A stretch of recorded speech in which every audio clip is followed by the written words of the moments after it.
My name is Sanaya Shelton. At 32 years old, I was the undisputed family failure, or so they all believed. For 5 years, I built my tech company, Integrated Health Solutions, in total secrecy. While my valuation climbed toward $400 million, Mom and Dad told everyone I was just figuring things out in a cramped Oakland studio. The only soul who truly knew the real me was Louie, my scruffy, one-eared terrier mix. Louie was my secret weapon. In those early, bone-tired days, he was my silent partner. Whenever my brain hit a wall and the code felt like a labyrinth, Louie would drop a tethered tennis ball on my feet. That small, insistent thud forced me to step away, clear my head, and find the breakthrough logic that eventually became the Metalink platform. He was the anchor that kept me grounded while I built an empire. The secret held until my brother Jack's engagement dinner. I sat quietly at the mahogany table in our family's Beacon Hill estate as Uncle Tom and Aunt Dulcie toasted to Jack's unprecedented success. My father, Sharp, looked at me with a pity that felt like lead. "Sanaya, dear," Dad sighed, his voice dripping with forced patience, "perhaps it's time to move back to Boston. Blake mentioned he could find you a receptionist role at the firm. It's better than this freelance fantasy you're chasing in California." I was about to offer a polite, empty smile when Jack's fiancée, Amara, froze. She had been staring at the monogrammed leather case by my chair, SS. "Wait," Amara whispered, her face turning ghostly pale. "Sanaya, are you SS, the founder of Integrated Health Solutions?" The room went dead silent. Mom, Georgina, laughed nervously. "Amara, don't be silly. Sanaya didn't even finish her degree. She's a dropout." "No," Amara insisted, her voice trembling. "I'm the lead auditor for the hospital conglomerate that just signed a $50 million contract with her. Sanaya is the most powerful woman in healthcare infrastructure." The table erupted in chaos, but the real shock wasn't my wealth. It was the look on Jack's face. He didn't look surprised. He looked terrified. As the family began shouting questions, Jack leaned over and hissed in my ear, "You weren't supposed to be here, Sanaya. I've been using your failed status to hide the fact that I've been embezzling millions from Mom and Dad's trust to try and buy shares in your company under a shell name. If you speak up now, Dad loses everything. I'll destroy you before you take me down." I came here to prove I wasn't a failure. I didn't expect to find out that my perfect brother had gambled our family's entire legacy on the very company he claimed was a joke. The air in the dining room felt like a physical weight. My brother Jack's hand was still hovering near my arm, his threat lingering like poison. Across the table, Amara was still staring at me, her professional brain trying to reconcile the bum daughter she'd been told about with the CEO she'd been tracking for months. "Jack, what is she talking about?" Dad asked, his voice low and dangerous. He wasn't looking at me yet. He was looking at his golden boy. It's a misunderstanding, Sharp," Jack stammered. "Amara is just confused. Sanaya probably just works for the firm, right, Sanaya?" His eyes were pleading, a desperate silent command to stay in my lane, to keep being the failure so he could keep being the hero. I looked at Mom, who was clutching her pearls so hard her knuckles were white. For years, she had sent me encouraging emails that were really just lists of community colleges. "No, Jack," I said, my voice echoing in the mansion. "Amara isn't confused. I founded Integrated Health Solutions 5 years ago. I own 51% of the company." Uncle Tom let out a sharp whistle. Blake leaned forward. 51%? Sanaya, that makes you one of the wealthiest private individuals in the tech sector. Why the hell would you hide that from us? "Because," I said, looking at Mom and Dad, "I wanted to see if this family had any room for a daughter who wasn't a lawyer or a doctor. It turns out you didn't. You only had room for pity." Before Dad could explode, a low whine came from the doorway. Louis had escaped the guest room. He trotted across the expensive Persian rug and sat firmly on my foot, letting out a sharp, protective bark at Jack. Even Louis could smell the desperation on him. "Get that dog out of here," Mom snapped, her mask finally cracking. "The dog stays," I countered. "And since Amara has already opened this door, let's talk about the investment Jack mentioned." I pulled my phone out and swiped to a secure dashboard. "Jack, you said you were buying shares under a shell name. You mean Evergreen Holdings?" Jack's face went from pale to a sickly gray. "Evergreen?" Dad asked. "That's the subsidiary Jack set up for our family's estate planning." I looked my brother dead in the eye. "Then Dad should know that Evergreen Holdings just attempted to hostile buy 6% of my company's secondary debt using funds liquidated from the Shelton Trust, funds that were supposed to be locked for another 10 years. The room went ice cold. The perfection of the Shelton family didn't just crack, it shattered. My brother hadn't just lied, he had gambled Mom and Dad's entire retirement on the sister he pretended to despise. The golden boy wasn't just a fraud, he was a thief. Dad didn't move. He sat at the head of the table like a statue, his eyes fixed on Jack. The silence was so heavy I could hear the ticking of the clock in the hallway. Mom looked like she was about to faint, her hand trembling as she reached for her water glass. "Jack," Dad finally whispered, his voice vibrating with a terrifying low-frequency rage. "Tell me Sanaya is lying. Tell me our family trust, the money your grandfather built, is still in the low-risk bonds where it belongs." Jack opened his mouth, but no sound came out. He looked like a fish gasping for air. He glanced at Amara, hoping for a lifeline, but she had already pulled her chair back.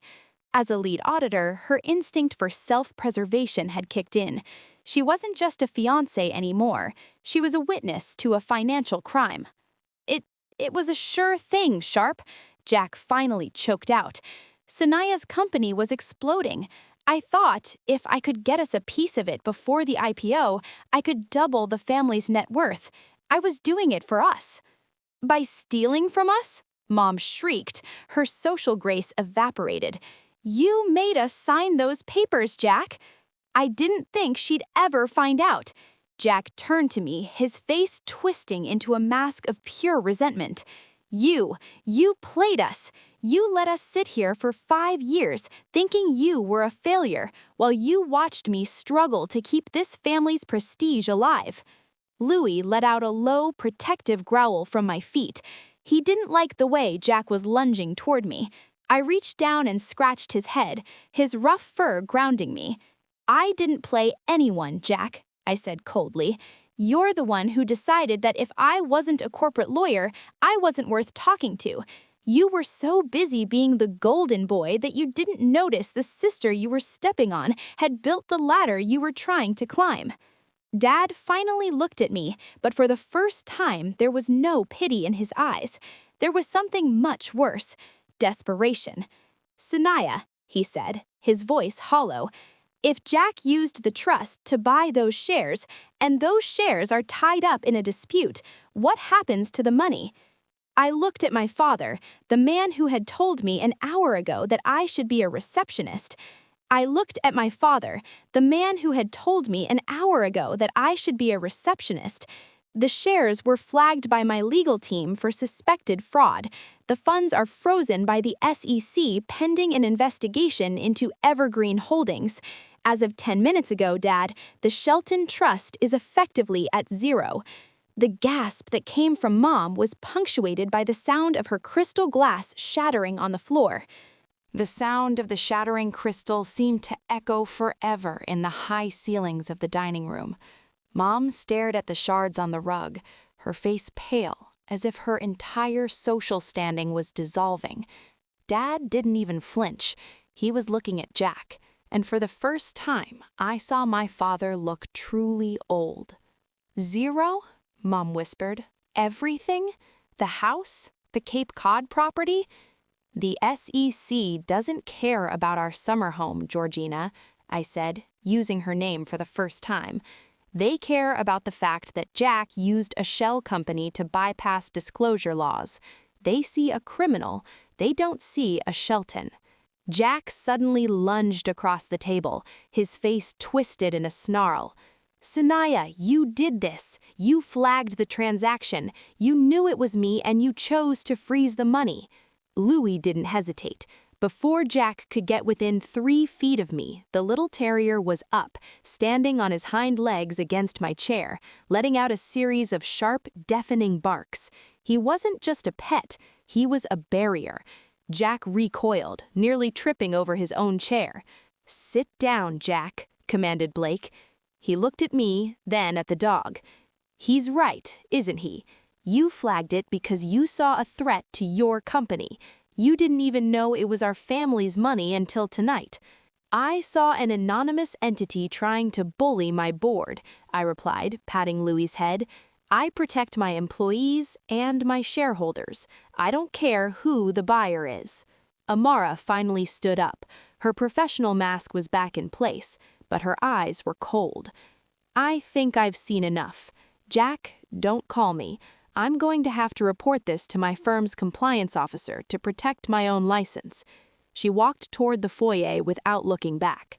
Uncle Tom and Aunt Dulce were already grabbing their coats. The perfect dinner had turned into a crime scene. "So that's it?" Dad asked, his voice hollow. "You're just going to let them take it all? After the tutors, the private schools, the constant reminders that I was a disappointment?" I interrupted. "You didn't invest in me, Dad.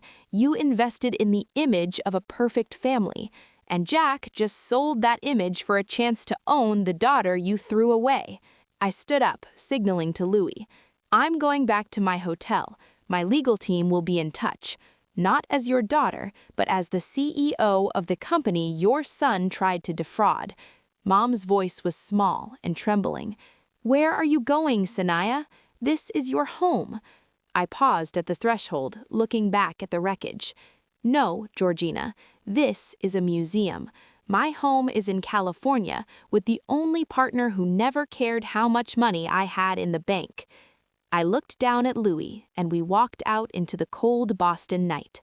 The Boston air was biting, a sharp contrast to the humid, tech-fueled hum of San Francisco. I sat in the back of a black car, Louis curled against my thigh, his chin resting on my leather briefcase. He was snoring softly, oblivious to the fact that I'd just effectively bankrupted my parents and sent my brother into a legal tailspin. My phone buzzed incessantly. Jack had called 16 times. Mom sent texts starting with, "Please, Sanaya, think of the family name." The only message I opened was from my assistant, Marcus, back in Oakland. "Boss, SEC confirmed the freeze on Evergreen Holdings. They're asking for your statement by 9 a.m. EST. Do we go full disclosure?" I stared at the screen. Full disclosure meant naming Jack. It meant confirming that the golden boy of Boston venture capital was a common thief.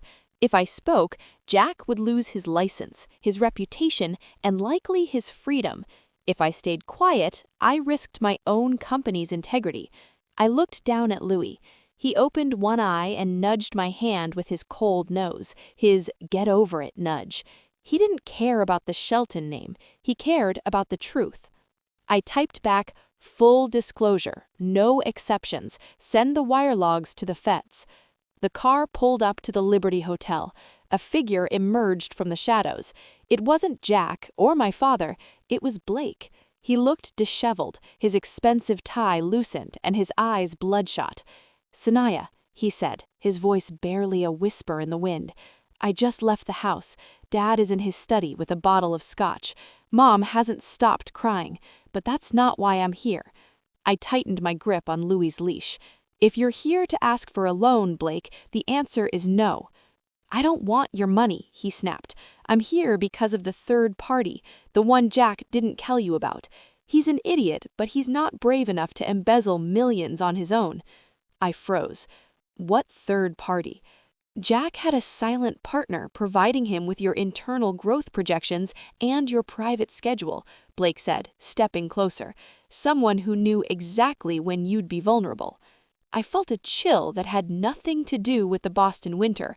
My proprietary data was encrypted behind 7 layers of security. Only 3 people in the world had the keys. Who? I demanded. Blake looked around nervously, then leaned in. I found his burner phone in the guest bathroom. The last message was from a contact labeled D. It said, "She's here. Proceed with the hostile buy. I'll handle the internal fallout from the board." My heart hammered against my ribs. D. Dulce, my aunt, the woman who had been smiling and toasting to Jack's success only hours ago, the woman who sat on the advisory board of the very hospital conglomerate that held my company's biggest contract. The betrayal wasn't just in my immediate family, it was in the foundation of my empire. The lobby was deathly quiet, the only sound of Louis's claws on the marble.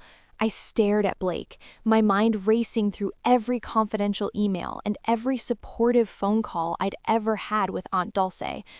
Dulce? I repeated. The name tasted like copper. She's been my mentor. She was the only one who didn't call me a failure. "That's why she's dangerous," Blake said, his voice ragged. "She didn't want you to fail. She wanted to own the result. She coached Jack on how to set up Evergreen Holdings. She promised him a seat at your table once they forced a hostile takeover." I felt a surge of nausea. Louis leaned heavily against my leg, letting out a low, grounding woof. My CEO brain finally kicked back into gear. "If Dulce is behind this," I said, "then the SEC freeze isn't my only problem. She has access to our quarterly projections. If she leaks those, the stock will plummet and she can buy the remains for pennies." "She's already moving," Blake warned. "She was heading to the firm's downtown office." I didn't waste another second. I turned to the concierge. "I need a private conference room, high-speed encrypted line, now." By 3 a.m., I was hunched over a laptop. Louis was curled on a velvet chair next to me, his ears twitching as I tapped the keys. Across the table, Blake was digging through the Shelton private server. "Found it," he whispered, sliding his laptop toward me. It was an email chain, not just Jack and Dulce, but Uncle Tom. "Sanaya is too independent. The Metalink platform is worth billions. We need to consolidate the family shares. If Jack can't bully her, we trigger the incapacity clause in the founders' agreement. Sharp and Georgina will sign anything if they think it saves her from herself." My hands shook. They weren't just trying to steal my money, they were planning to use my parents to declare me mentally unfit, citing instability from my years as a dropout. They're going to use my secrecy against me, I realized. Dulce is going to tell the board I've been hiding the truth because I'm having a breakdown. Suddenly, the door to the conference room swung open. It wasn't hotel staff. It was Aunt Dulce. She looked impeccable in a camel hair coat that cost more than my first car. She looked at me, then at Blake, and finally at the laptop. "Sanaya, dear," she said, her voice smooth and maternal, "you really should have stayed in California. Things are so much simpler when you're just a disappointing memory." Louis stood up on the chair, his hackles raised, a low, guttural growl vibrating in his chest. He saw the predator before I did. The silence in the conference room was absolute, save for Louis's low, rhythmic growl. Aunt Dulce didn't flinch. She set her designer handbag on the table with clinical detachment. "You always were too smart for your own good, Sanaya," she said, her voice like silk over a blade. "Intelligence without experience is just a liability." I didn't back down. I felt Louis lean against my arm, his warm weight the only thing keeping me from trembling with rage. "You used my own brother to siphon my family's legacy. You let Mom and Dad think I was a failure just so you could keep me isolated. That's not business, Dulce. That's sociopathy." "It's pragmatism," she countered. "Metalink is too valuable to be left in the hands of a 32-year-old with an innovatively disruptive streak. The conglomerates want stability. They don't want a girl who takes advice from a shelter dog." She glanced dismissively at Louis, who responded with a sharp, warning snap of his teeth. Dulce's composure flickered. She turned to Blake. I suggest you leave. Your father is already signing the papers to appoint me as the temporary conservator of the Shelton estate. If you stay in this room, you're choosing the losing side." Blake looked at the laptop screen, at the email where his own aunt called him a tool. "I've spent my whole life on the winning side, Aunt Dulce," he said, his voice gaining a hard edge. "I think I'll try my luck with the dropout for once." Dulce's face contorted. "Fine, ruin yourselves. By 9 a.m., the board will receive a formal petition questioning your mental fitness. I have 5 years of your vague emails, your erratic behavior of living in hiding, and a signed statement from your own mother expressing deep concern."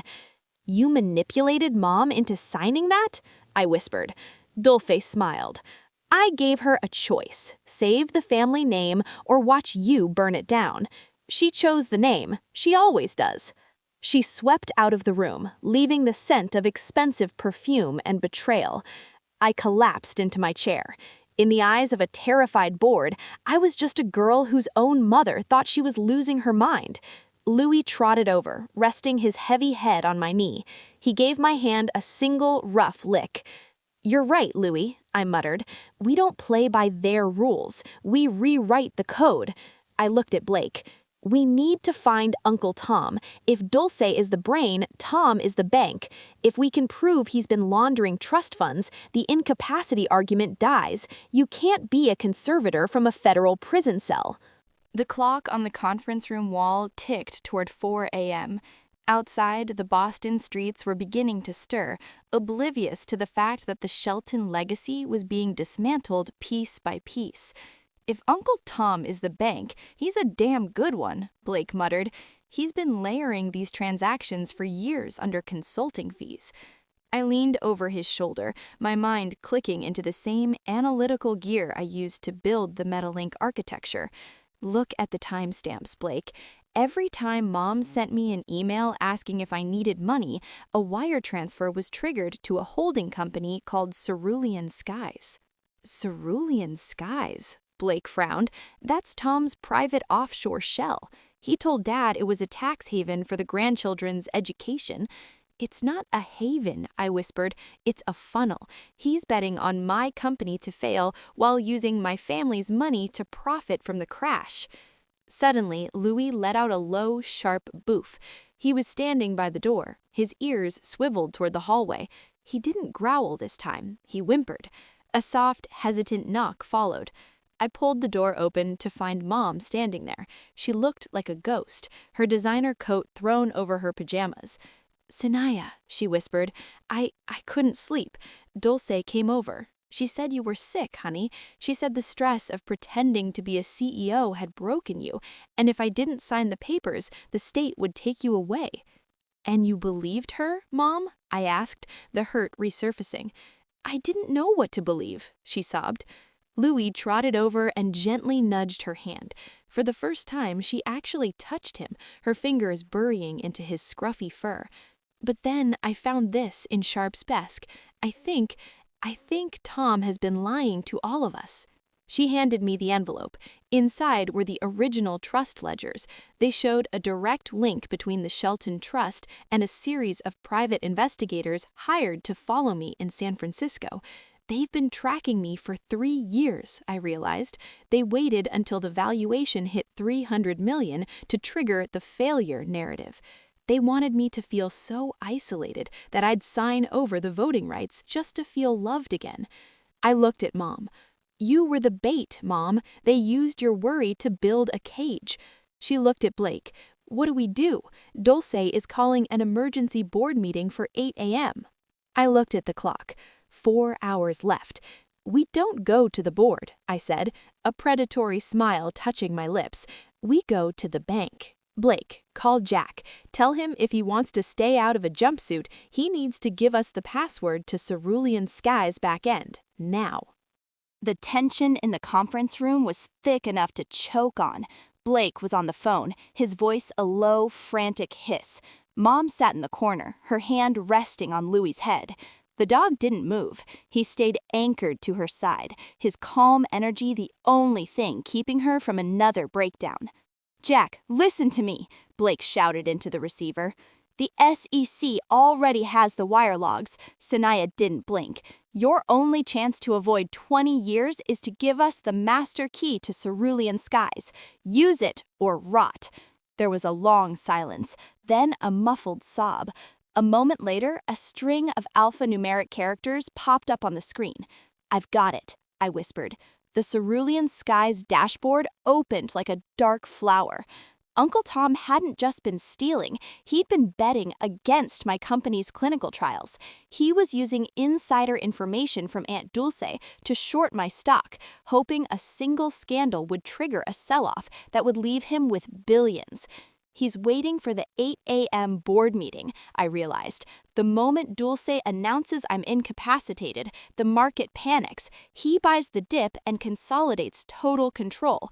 He is planning to gut Metalink and sell the patient data to the highest bidder. Suddenly, Louis let out a sharp, urgent bark. He lunged toward the handle, his hackles up, a deep, guttural snarl ripping through the air. The door burst open. 2 men in dark suits stepped in, followed by Aunt Dulce's private security lead. Ms. Shelton, the guard said, his voice cold, your mother has expressed concern regarding your safety. Under the emergency mental health evaluation order signed by Sharp Shelton an hour ago, you are required to accompany us to the McLean facility for observation. What? Mom screamed. I didn't sign that. Your signature is on the digital affidavit, Mrs. Shelton, the guard said, holding up a tablet. It was her signature, but the date was wrong. They had forged a medical emergency to get me off the board before 8 a.m. She's not going anywhere, Blake shouted. The guards were twice his size, but they hadn't accounted for Louis. The little terrier didn't wait. He launched himself at the lead guard's leg, his teeth snagging the expensive fabric of the man's trousers. It wasn't a lethal bite, but it was a chaotic stumble. Get this beast off me, the guard yelled. Don't you touch him, I roared, grabbing my laptop. Blake, get Mom to the car. We're going to the board meeting, now. In the chaos, I grabbed Louis by the harness, scooped him up, and bolted for the service stairs. I had 3 hours to get across the city, bypass Dulce's security, and prove to the world that the crazy daughter was the only sane person in the room. Before I show you how I crashed the meeting that was supposed to end my career, let me know where you are watching from in the comments. Hit that like button and subscribe to join our community of survivors and thrivers. And for today's dog of the day, Louis. He's a one-eared terrier mix who knows that when the suits come for the person he loves, he doesn't need a degree to know who the real predators are. Louis didn't hesitate to put his teeth on the line to buy Sanaya the seconds she needed to escape. If you're cheering for the shelter dog who just took on private security, give a thumbs up for Louis's bravery. I'll see you in the next chapter. Louis, tell him we're coming. The service elevator smelled like industrial cleaner and old grease, a far cry from the lavender-scented halls of the Shelton estate.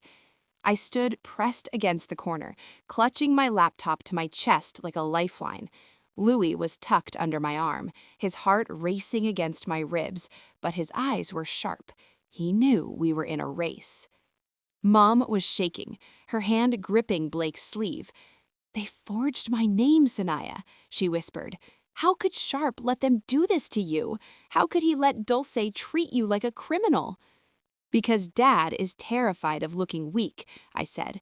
He'd rather lock me away than admit he was wrong about my success. The doors hissed open. The black car was waiting. Blake shoved us inside just as the heavy fire door burst open. The guards were 10 seconds behind us. Drive, Blake roared. Downtown, now. The car screeched onto the rainy streets of Boston. I opened my laptop, my fingers flying. I had 2 hours until the board meeting. Aunt Dulce had already changed my remote access codes, locking me out of my own servers. She's clever, I muttered, watching the access denied red text flash. She thinks she can isolate me. Can you get in? Mom asked. I built the architecture, Georgina, I said, a grim smile touching my lips. I didn't just build a front door. I built a basement entrance. I pulled up a hidden terminal, a failsafe I called the Louis protocol. It was an encrypted bypass that required a specific biometric key. I reached down and took Louis's paw, pressing his unique pad against the laptop's sensor. High-pitched digital chirp of success. Access granted. You used the dog's paw as a security key? Blake asked in disbelief. No one suspects the terrier, I replied. Now, let's see what Uncle Tom has been doing in the dark. The data streamed in. It was worse than I thought. Tom hadn't just been shorting the stock, he had been funneling the Shelton Trust money into accounts tied to a rival tech firm. He's selling the keys to the kingdom to our biggest competitor, I said, my voice cold. And he's using Dad's money to do it. We're here, Blake said. The glass skyscraper of the Shelton law firm loomed over us. Security was tight. Men in suits held tablets with my photo on them. How are we going to get in? Mom asked. I looked at her, then at Louis. I said, we don't go through the front door. We go through the press. Blake, call the Boston Globe. Dulce Shelton is bringing the evidence of the biggest financial scandal in the city's history. I looked at Louis. Ready for your close-up, boy? The sidewalk in front of the Shelton law firm was a sea of umbrellas and flashing lights. Within 20 minutes, Blake's leak had worked like a charm. Every major news outlet in Boston was there, sensing blood in the water. The disappointing dropout wasn't just coming home, she was coming for the throne. Stay close to me, Mom, I whispered. Louis jumped out first. He didn't cower from the cameras. He stood his ground, a small, scruffy guardian in a world of polished stone. Miss Shelton, over here, a reporter shouted. What do you say to the rumors of a mental health evaluation? I stopped at the bottom of the granite steps, looking directly into the lens. I didn't look like a failure. I wore a sharp, charcoal gray suit, the one I used for multi-million-dollar closings in Zurich. I'm Sanaya Shelton, I said, my voice silencing the crowd, and the only thing unstable in this building is the financial integrity of the Shelton Trust. The security guards looked paralyzed.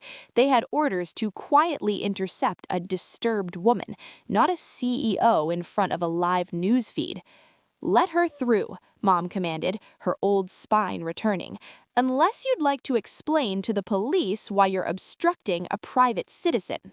The elevator pinged. The doors opened directly into the glass-walled boardroom. Through the partitions, I saw them. Dad sat at the head of the table like a ghost. Uncle Tom was checking his watch with a smirk. And at the podium, Aunt Dulce was holding up a slide of my medical history. It's evident that Sanaya's prolonged isolation has led to a complete detachment from reality. For her own safety and the safety of the shareholders, I kicked the double doors open. The heavy wood slammed against the walls with a crack like a gunshot. Actually, Dulce, I said, walking toward the center of the room with Louis trotting confidently by my side, I've never been more attached to reality, especially the reality of your offshore accounts. The room froze. Uncle Tom's smirk vanished. Dad stood up, his chair screeching. Sanaya, he gasped. What are you doing? You're supposed to be. I'm supposed to be at a hospital, right, Dad? The one you signed a forged order for? I slammed my laptop onto the polished oak table. Dulce hissed, her eyes darting toward the door. Sanaya, leave this room immediately. This is a private board session.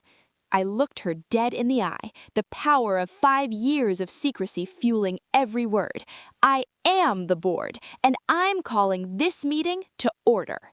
A sudden, thunderous orchestral hit, followed by a low, vibrating bass note that lingers as the scene fades to black. The board members, a row of gray-suited men and women who had spent the last hour nodding at Aunt Dulcie's lies, looked like they had seen a ghost. Dad was trembling, his hands flat on the table, while Mom stood defiantly behind me, a silent rebuke to the man she had been married to for 35 years. Sanaya, you are overstepping, Uncle Tom said, his voice trying to regain its boring authority. This is a legal proceeding based on medical evidence. Evidence provided by a viper and a thief, I countered. I looked at the chairman, Mr. Henderson. You've seen the medical slides. Now I suggest you look at the financial ones. I plugged my laptop into the massive projector. The incapacity slides were instantly replaced by a glowing web of transaction logs. This is the Cerulean Skies Network, a shell company managed by Jack under the direction of Uncle Tom. They have attempted to liquidate the Shelton Trust to short my company's stock. "That's a lie," Tom shouted, his chair toppling. "That's proprietary data. You're hacking." "I'm the architect of the system you tried to use, Tom," I said, cold as ice. "I don't need to hack, I just need to look at the logs." I scrolled to the contract Dulcie was negotiating in secret, a buyout from our biggest competitor. She wasn't trying to save the company, she was trying to gut it for a $20 million kickback. The room erupted. Dad turned to Dulcie, his face shifting to a deep purple. "Dulcie, you told me this was to protect the legacy." "The legacy is dead, Sharp," Dulcie snapped, her mask finally shattering. She looked at me with pure hatred. I was the only one with the vision to cash out before Sanaya's little garage project became a liability. Suddenly, Louis let out a sharp, rhythmic bark. He wasn't looking at Dulcie. He was looking at Uncle Tom reaching for a briefcase under the table. "Louis, stay," I commanded, but he didn't listen. He darted under the table, a scruffy blur. Tom let out a yelp of pain, and Louis emerged dragging a heavy, encrypted hard drive by its lanyard. "That's the backup ledger," Blake realized. "The one Jack said was lost. It has the original signatures for the trust liquidation." Tom lunged, but Louis was faster. He skipped out of reach and dropped the drive right at the chairman's feet. "It seems the disruptive dog has more integrity than half this board," Henderson muttered. "Miss Shelton, I think we need to call the authorities for an arrest." Jack was standing at the door, flanked by police. "I told them everything, Dad," he sobbed. "I gave them the passwords. I couldn't let them lock Sanaya up." I had won. The failure was the hero, and the golden boy was the state's star witness. But as the police moved in on Tom and Dulcie, I realized that saving my company was the easy part. Saving what was left of my family would be the real challenge. Before I show you the final confrontation between a daughter and the parents who doubted her, let me know where you are watching from in the comments. Hit that like button and subscribe to join our community of survivors and thrivers. And for the last time in this series, meet our hero, Louis. He's a one-eared terrier mix who proved that when the humans are blinded by greed, the dog sees the truth. Louis didn't just protect Sanaya, he secured the evidence that saved an empire. If you're glad the scruffy partner got the last laugh, give a final thumbs up for Louis's big win. I'll see you in the finale. Louis, tell them justice has arrived.